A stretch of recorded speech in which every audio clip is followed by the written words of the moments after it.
So good morning, I'm Jonathan Bryce. I see a lot of familiar faces here, actually, from all over. We asked how many people were from Seattle or the Seattle region. I'm interested in how many of you are from elsewhere in the U.S. Okay. How about outside of the U.S.? Okay, where are you from? I'm Swiss-based in Tokyo. Swiss-based in Tokyo. Wow, that's quite a mixture. And over here, France. Okay. And I saw Mark McLaughlin over there. He's getting his breakfast from Ireland. So it's great to see people from all over here for the first OpenStack Seattle Day. When I flew in yesterday, I realized that this is actually my first time in downtown Seattle. I have passed through Seattle and driven around it and come close, but it's actually my first time here. So it's nice to be here. Took some time yesterday, walked around the city a little bit. It's beautiful, great views over by the water, and went to the market. So I'm really excited to be here and excited to see this event. And I want to thank Saram for organizing it and for the companies who have supported it and for everybody who's come here to spend some time talking about OpenStack today. So how many of you are currently using OpenStack? Okay, this is good. How many of you are considering using OpenStack if you're not currently? One. All right. So we should be able to convince him today. That's good to see. I think I'm going to adjust a little bit what I talk about because it seems like we have a lot of knowledgeable people in the room already. So I won't focus quite so much on kind of the high level. The other thing that I'm really happy about is when this day was coming together, we had a user from FICO, Nick over here, who reached out to me and offered to come join the event today. And I said, well, why don't you come take some of my speaking time? So Nick is going to be joining me in a few minutes, talking about what they've been doing with OpenStack at FICO. And I think that if I look at what's been happening over the last year with OpenStack, the thing that's so exciting to me is to see how we've really started to cross that gap in terms of adoption. You know, when you have companies like PayPal who are running 100% of their public production workloads on top of OpenStack, FICO moving production workloads, Walmart running all of Walmart.com through the holidays on OpenStack. You know, these are major pieces of our economy that OpenStack is powering now. And that is huge, huge progress for our community from where we started 5 years ago with 20,000 lines of code and a handful of developers. So it's very exciting to see how all that has come together. And I think that what drives a lot of this is really how key software is to everything. Everything that every organization does is tied into software somehow. We just heard about that with the city of Seattle. But even traditional industries are being extremely disrupted by software. And these are common examples that everybody's familiar with. But you have Airbnb, one of the largest lodging companies in the world now, doesn't own a single hotel. Uber, a massive transportation company that doesn't own a single car. Amazon, no retail locations. And they do it all with software. And that's a pattern that more and more companies are recognizing that they need to figure out how to replicate, how to enable software development, how to enable application deployment, and really build out that kind of infrastructure to take advantage of the opportunities that are present in the economy today and the ones that are coming, like the Internet of Things. This is driving massive amounts of data usage and data processing. I don't have my phone on me. I left it over there, but the phone that I have is, it's an Android phone. It's a pretty standard phone. When I first started to learn to program, I had someone give me a computer. It was top of the line at the time. It was 1989. It was an x86 computer. It had a 30 megabyte hard drive, which was actually really cool to have a hard drive, 30 megabytes. It had 256K of memory. And that was where I started to learn to program. now my phone that I carry around in my pocket is 1,000 times more powerful. And that computer in 1989 cost $3,000. So I walk around with $3 million of 1989 technology in my pocket. And we all do. And we have Nest thermostats hanging on our walls. And this is what has really changed in the last decade, this proliferation of computing power and data generation everywhere. And so for those of us who are in the IT industry and who are building systems, this is our opportunity. It's one of the biggest opportunities that I think any of us will ever have, to go out and build systems that enable us to make use of that data and to drive our businesses, to drive our cities, to drive our universities and research organizations farther, faster than ever before. So, where does OpenStack fit into that? You talk about all of these applications. Ultimately, they all really get down to some simple principles. They process data, they store data, they move data. And that's how OpenStack came together and how it's organized. It's built around a set of services that manage compute, storage, and networking. The thing that's powerful about OpenStack, and the thing that I think a lot of people take advantage of, and I know Nick is going to talk about this too, is how pluggable it is to tie into existing investments or to bring in a purpose-built technology where you might need it. So if you look at the compute layer, that started out as really virtualization management, and it ties into all of the major hypervisors. It ties into different container technology. There's bare metal support, and so it's very flexible in what you can manage. The same thing is true on the storage side. You can tie into enterprise storage systems like EMC and NetApp. You can make use of high performance new technology like SolidFire, or you can use open source storage systems like Gluster and Ceph and others, and tie them all together in your infrastructure.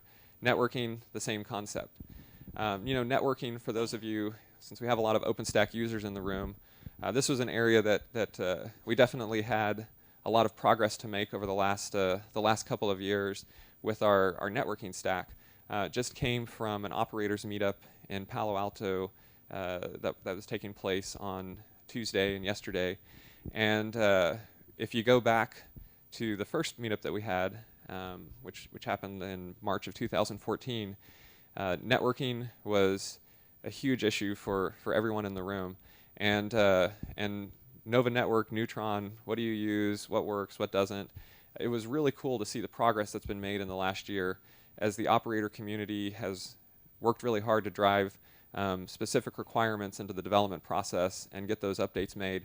Last year, when people talked about what networking stack they were running on, it was split pretty evenly between people still running on Nova Network and people running on Neutron. This time there were around 200 operators that showed up, and there was one lone Nova Network user still. And he was Canadian, so I can make that joke because I'm Canadian. It was Joe from Cybera. I like Joe. He's a good guy, and he's still out there braving Nova Network. But this is the kind of progress that we've made that is really driving these great use cases that we're seeing.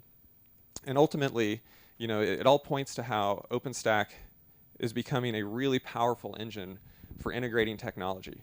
And when we talk about compute, storage, and networking, we've been talking about a lot of existing technologies. But going forward, the data centers that people are building out and the technology stacks that people are building out are becoming more and more varied. And so it's not just VMs on servers anymore. This is probably how most OpenStack clouds look.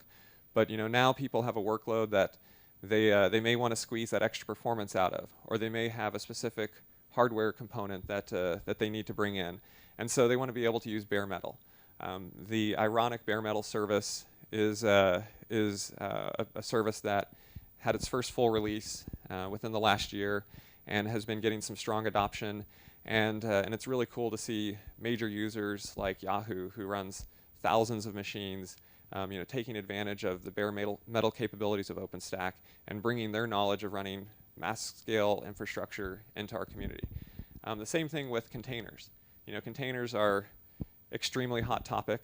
This is one of those buzzwords that everybody's super excited about right now, and it's because there's tons of potential in how containers work and what you can do in a development process or in terms of the speed with which you move things through a pipeline when you use containers, the efficiency and the amount of capacity that you can squeeze out of machines using containers, all sorts of possibilities. But they're still new, and there's a lot of questions around how do they integrate with networking, how do they integrate with security. I was talking with a user a few months back, and he said that for him, the way he looks at OpenStack is it's the platform for his next decade of technology adoption, because it supports the technology that's in his data center now. And as these new technologies and these emerging technologies come out, OpenStack is supporting those as well and giving him a way to bring those in and to offer those services that his developers want, but do it in a way that gives him a consistent view of his data center and of the resources there. So as we think about OpenStack, it's not just about virtual machines. It's not just about storage and networking.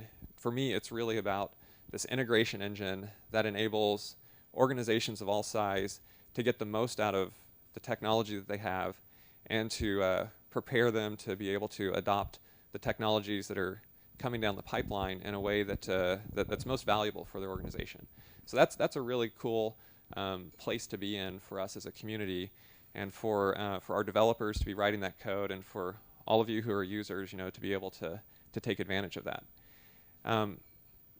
The other thing that, of course, is great about OpenStack is, it's available in many form factors, and one of the things that's been really interesting to see also over the last year is the number of companies who maybe started out with projects that were fully in the public cloud, who have found reasons to kind of optimize pieces of it, and they're using OpenStack to create private clouds that are built to meet their needs in a better way, in a more cost-effective way, in concert with their ongoing usage of public clouds. There are many OpenStack public clouds, and obviously thousands of OpenStack private clouds out there.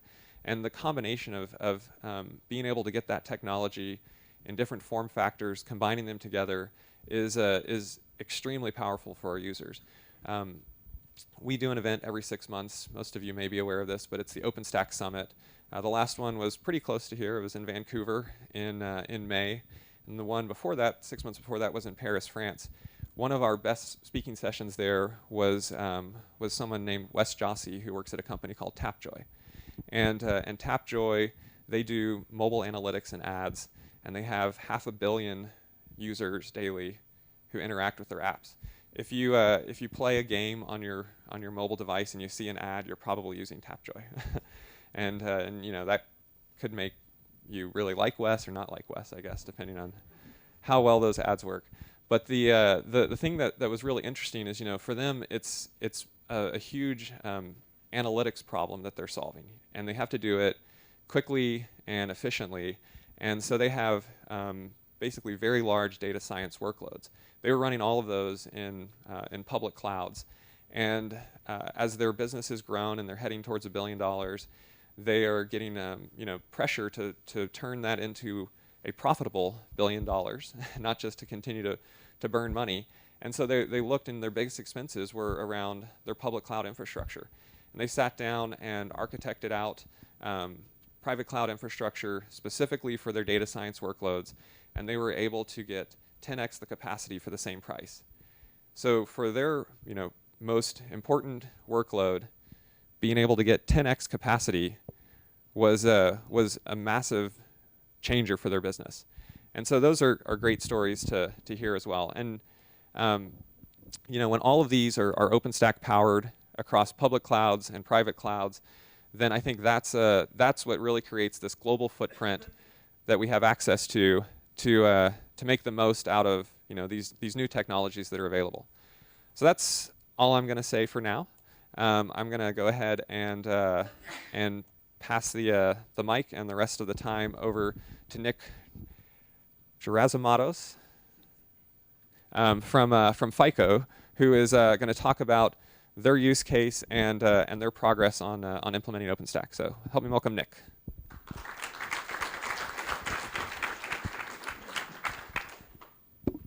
Good morning. So some of the basic things that I wanted to cover was, who is FICO? Why did we select OpenStack? What we're doing currently for architecture and infrastructure.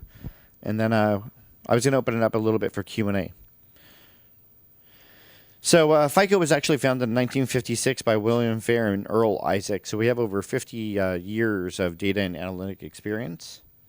We're a global credit scoring company. So I think majority of people here probably know FICO based on credit scoring, but we're actually much more than that. We actually have a decision management platform, debt management platform. We basically find ways to integrate automation into large-scale financial institutions. In fact, 90% of all lending decisions are based on our FICO score system. And if you've ever got one of those text messages, phone calls, basically saying, we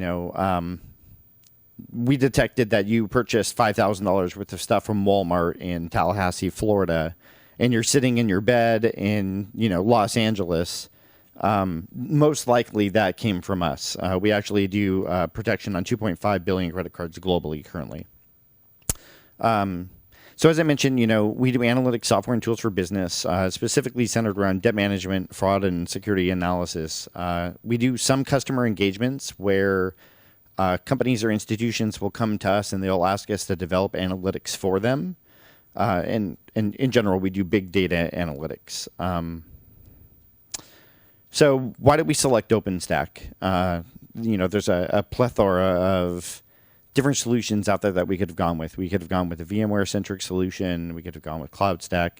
There's a ton of different solutions depending on how you want to do it. You could even go bare metal if you choose. For us, it was the manageable lifecycle, guaranteed interoperability if we ever made changes and separated from a certain distribution or provider. Simplified deployment. I'll expand on that because I'm sure most people here are thinking, no, it's not simplified, right? And there was predictable cost for us. It's scale out versus scale up. And it was a lot easier for us to make decisions financially on where we were going and how much we were spending and be able to project ROI. Security and compliance. We've seen, tremendous amounts of advancement in the different distributions of OpenStack, tied towards security and compliance. With Kilo and Federation of Keystone, or actually Liberty, Federation of Keystone, and things along those lines. We're starting to see the security and compliancy part grow tremendously. As I mentioned, freedom of choice. Obviously, choose a different distribution if it doesn't work for you. We were able to leverage existing skill sets from the engineering team. So a lot of them were very talented Linux engineers, and they basically picked up OpenStack and OpenShift without any problems whatsoever. So containers were no big deal to them. They adapted rapidly. And we really like the scalability and flexibility of OpenStack. You could deploy small remote branch offices. You could deploy large infrastructure components. And FICO, as we're glowing towards a large-scale global company, it was important to us to have the scalability and flexibility.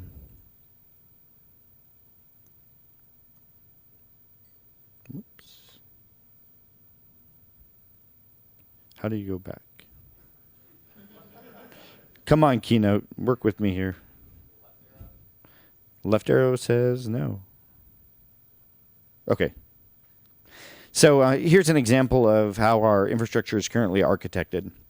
So we use Cisco UCS for the integrated converged infrastructure for our compute, networking, and storage.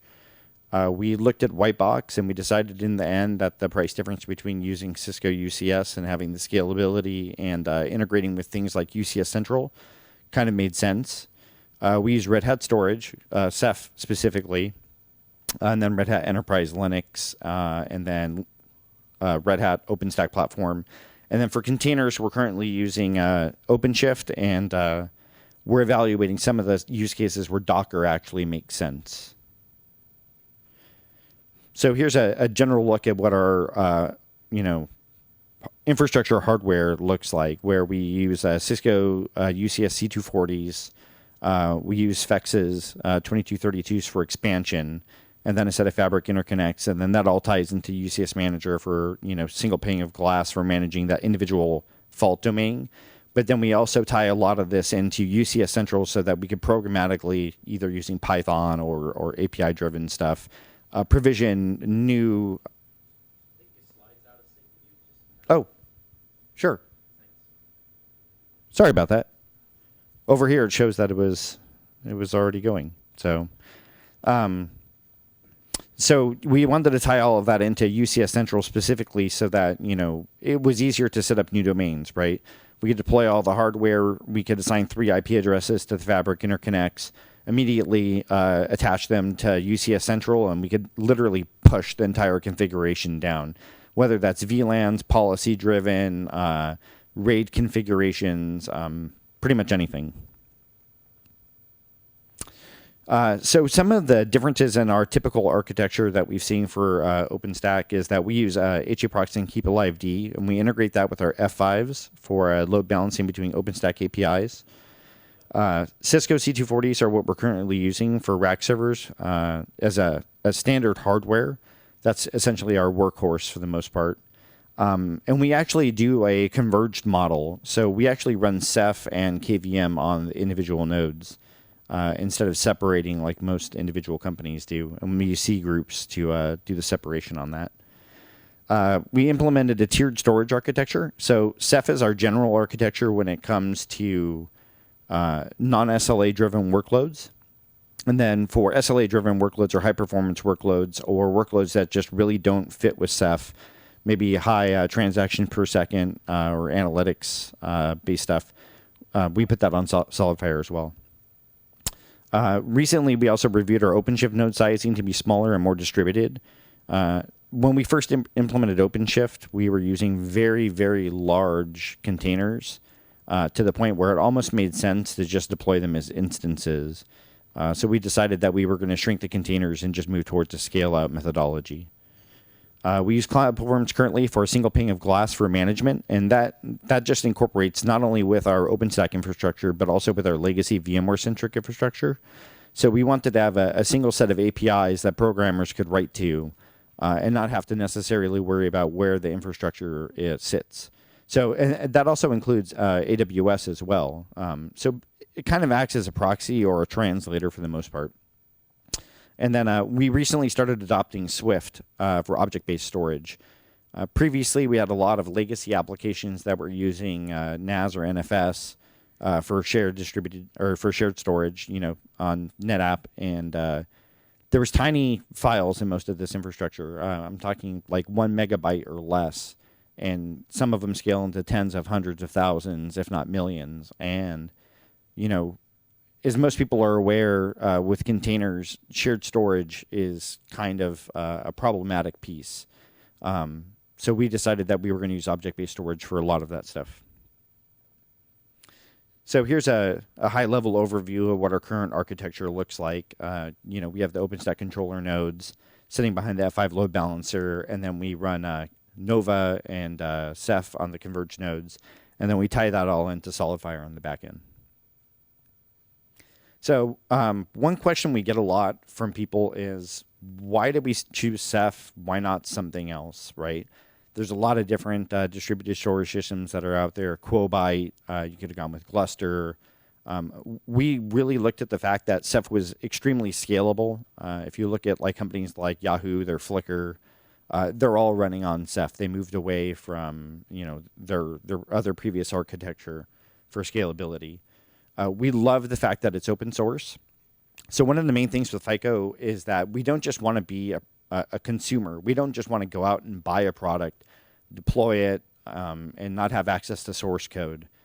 So we really like the fact that Ceph was completely open.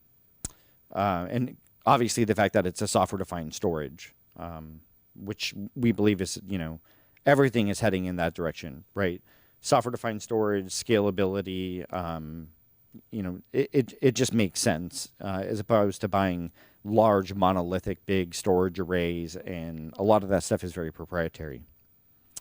And obviously Ceph provides block and object-oriented storage, and we're hoping that one day it actually works as a file system Currently, it's not great as a file system, right? We were able to optimize smaller deployments with OpenStack Ceph with the hyperconverged nodes. So we have some individual remote branch offices, or as we consider them to be regions or availability zones, where we may only deploy one product, or we might deploy a ton of products there. If it's a single product that we're actually deploying there, we might be able to get away with a smaller infrastructure size. If it's a very large, group of products that we're deploying there, we have the ability to actually scale out in that manner. Obviously, with Ceph, there's tight integration with OpenStack. I think that's pretty much well known from everybody nowadays. And one of the other main questions we get is, does Ceph work for everything, and what other options are there? So I kind of highlighted some of the other options that are available. You also have the ability to go with proprietary-based SAN, right? You could deploy NetApp if you choose to do so, or EMC. We didn't really want to go that direction. We found that Ceph works for about 70% of our workloads. SolidFire works for about the other 30%, where maybe specifically we need to have shared storage or high-performance-based storage or SLA-driven storage. So how FICO automated using Puppet and Foreman and Cisco UCS Central. So the main thing that we were looking for is actually saving time and manpower while increasing productivity. We have some very talented individuals that were able to actually look at this and say, well, you know what? When we're deploying a new cradle or availability zone or region, it should all be programmatic, right? There should be literally no reason why we actually have to do everything in a manual manner. So we could bring up a single controller and then from there Pixie boot everything and then run all of the configurations. This helped ensure consistency and reliability of the configurations as well. In our early iterations of deploying OpenStack, we had some problems where some of the repos weren't necessarily in sync.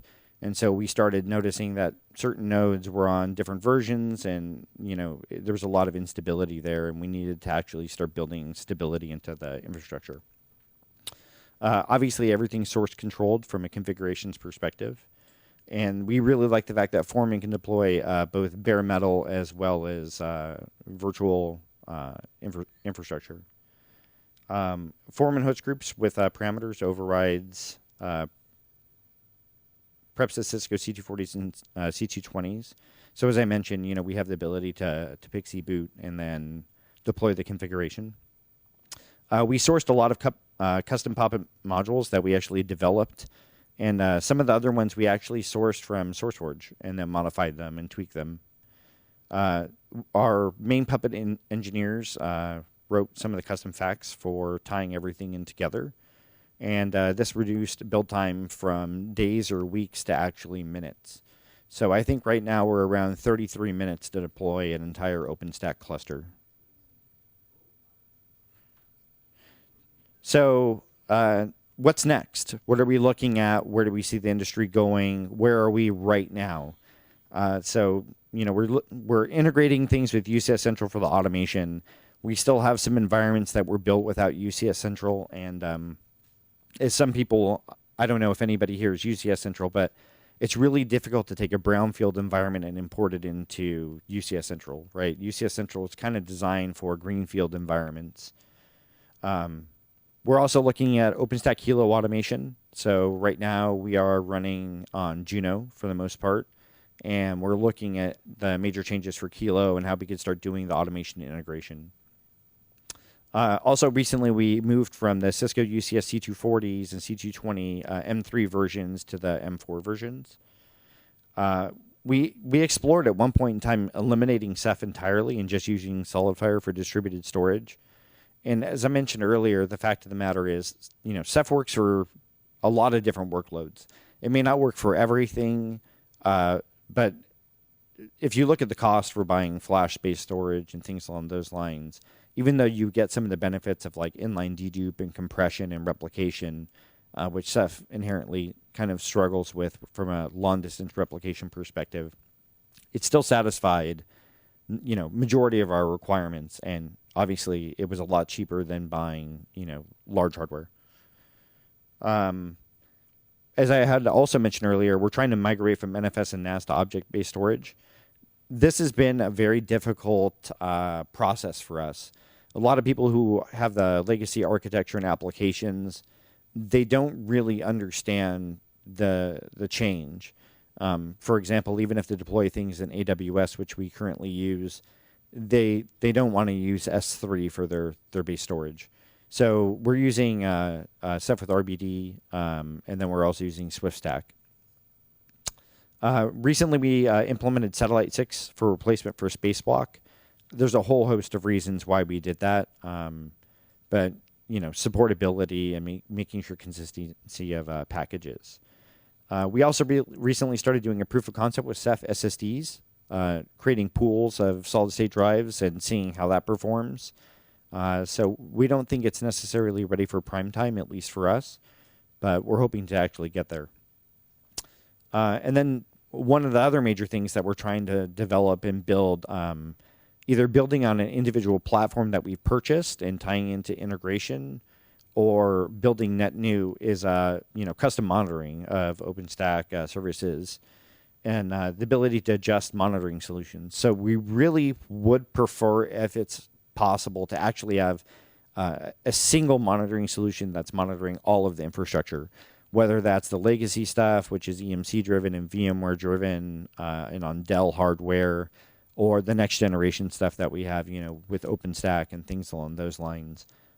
We've tested Salometer and had a lot of issues with it. And it seems like most of the solutions that are out there either require SSH directly into the Nova nodes, or you have to have Salometer for it to pull information from. So we're looking at developing some of our own stuff in-house. And obviously, we're looking at options for shared storage for containers currently. It is a very difficult thing to implement shared storage into containerization. The answer for it, for the most part, has always been Gluster, or at least that's what Red Hat pushes. But we don't want to manage multiple different types of storage hierarchy. We don't want, Gluster and Ceph and having to manage multiple things. For a proof of concept, we actually stood up Gluster on top of Ceph just to see how it would perform. So it was kind of funny, right? We were like, we were doing this just as a proof of concept to see how it was, and it was not great. So, and that's all I have. So I will open it up for a little bit of Q&A, and then move on from there. So if anybody has any questions.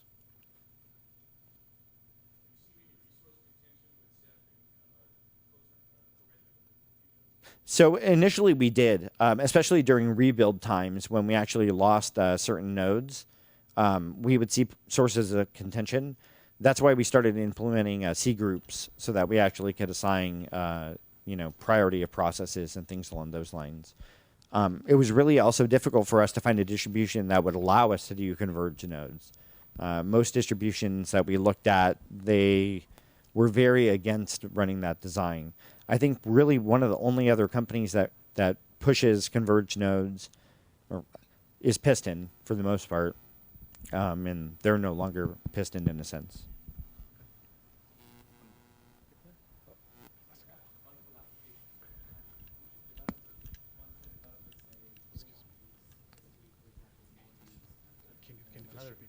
Another team says we want to use something different. How do you help figure out which ones actually you can standardize on, if at all? We force them. No, a lot of it is education, right? Especially with operations. There's a clear line of delineation between the engineering team, which is managing the next generation architecture, and the legacy operations team, which is very,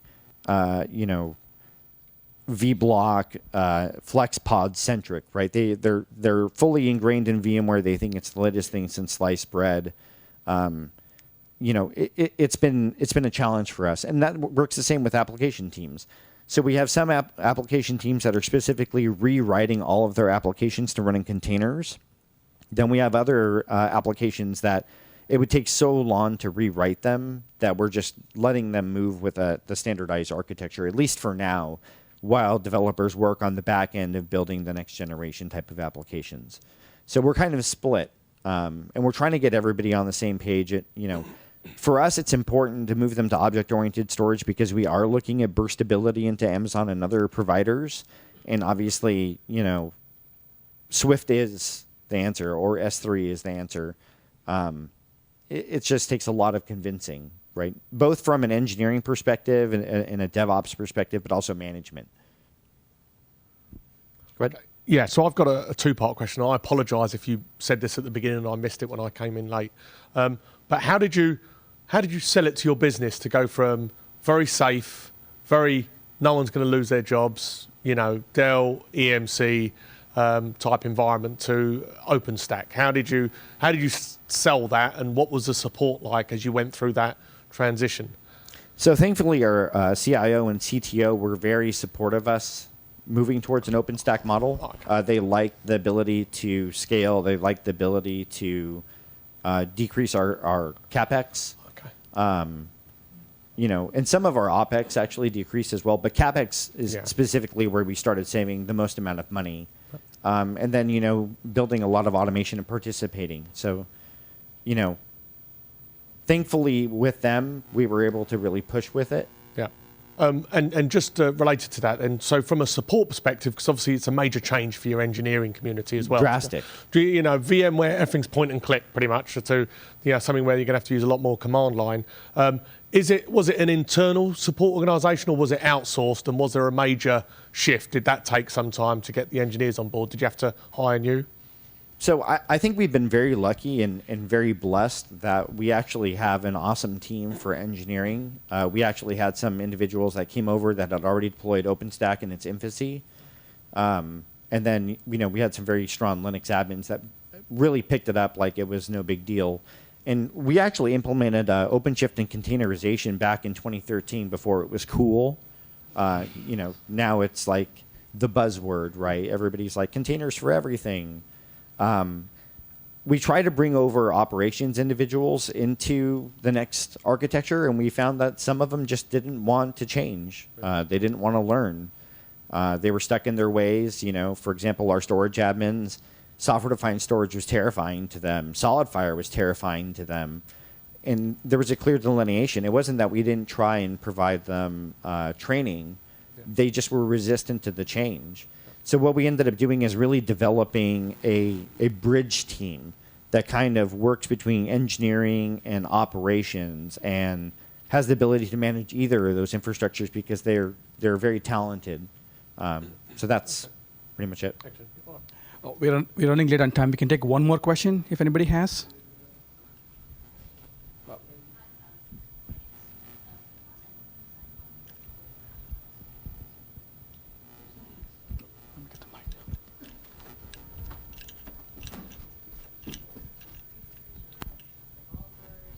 Can you just repeat the question? Just go with the cheapest one, right? That's the answer. Some of them are free, actually. So quickly to repeat, we run an OpenStack cloud for dev and voice over IP apps.